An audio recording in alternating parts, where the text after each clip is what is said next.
I want to share some thoughts today about the Mass reading for Friday.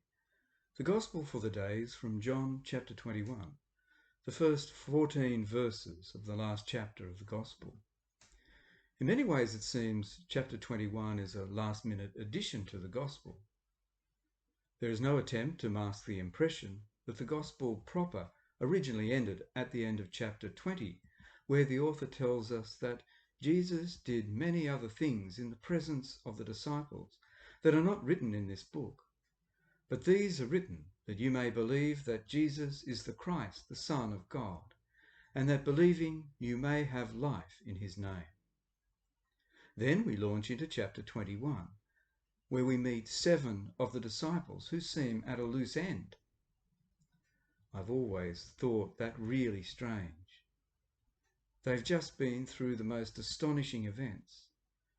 They've met the risen Christ in the upper room, and they've been empowered for their mission by the giving of the Holy Spirit. But all Peter can say is, "I'm going fishing," and the others just lamely chime in, "We are going with you."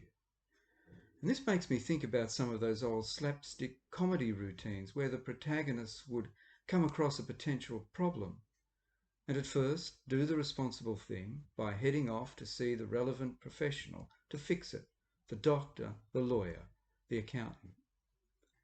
When they turn up to the expert's office, full of hopefulness of resolution, they're met with a sign on the office door, "Gone fishing." And that sign seems so finite, there's no negotiation about it. The person they needed is totally unavailable. And this opens the way for all sorts of shenanigans as the amateurs get into all sorts of trouble in their attempts to fix their problem. Gone fishing is the ultimate statement of unavailability. There's a story that the great psychiatrist Carl Jung tells against himself. One day he received a call from a client who demanded to see him that afternoon. He told her that he couldn't meet her because he had a very important appointment.